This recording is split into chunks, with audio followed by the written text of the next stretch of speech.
गुणरत्न सदावर्तेंना मोठा धक्का. त्या प्रकरणाचा निकाल आला. बायकोचं पदही गेलं.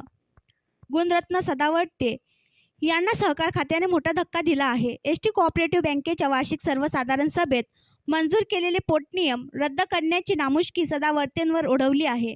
तसेच सदावर्ते दाम्पत्याचं संचालकपद रद्द करण्याचा निर्णयही सहकार खात्याने घेतला आहे. त्यामुळे सदावर्ते दाम्पत्य यापुढे तज्ज्ञ संचालक म्हणून बँकेवर राहू शकणार नाही. एसटी कामगार संघटनेचे अध्यक्ष संदीप शिंदे यांनी या प्रकरणी सहकार आयुक्तांकडे तक्रार दाखल केली होती.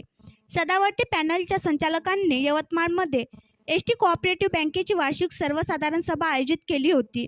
या वार्षिक सर्वसाधारण सभेपूर्वी सर्व सभासदांना अहवालाचं वाटप करण्यात आलं नव्हतं. अहवालावर नथुराम गोडसेचा फोटोही प्रिंट करण्यात आला होता, असा आरोप संदीप शिंदे यांनी केला होता. वार्षिक सर्वसाधारण सभा घेण्यापूर्वी सर्व सभासदांना 14 दिवस आधी वार्षिक सर्वसाधारण सभेची सूचना देणं आवश्यक होतं, पण अशी कोणतीही सूचना संचालक मंडळाकडून मिळाली नाही.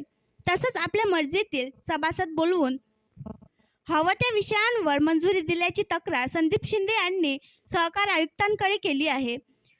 बँकेचे तज्ज्ञ संचालक म्हणून सदावर्ते पती पत्नींची निवड बेकायदेशीररित्या करण्याचा ठराव आणला. तो ठरावही सहकार खात्याने रद्द केल्यामुळे यापुढे सदावर्ते पती पत्नींना स्वीकृत संचालक म्हणून राहता येणार नाही.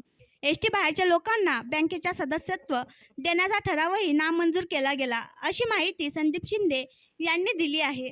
बँकेत बेकायदेशीररित्या कर्मचारी भरती सुरू आहे. या भरतीलाही सहकार खात्याने स्थगिती दिली आहे. पण असं असतानाही भरती सुरू आहे, असा आरोपही संदीप शिंदे यांनी केला आहे.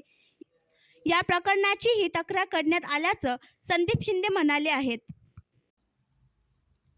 आणखी नवीन व्हिडिओ पाहण्यासाठी आमच्या देशमुख एक्सप्रेस न्यूज चॅनलला सबस्क्राईब करा, लाईक करा आणि शेअर करा.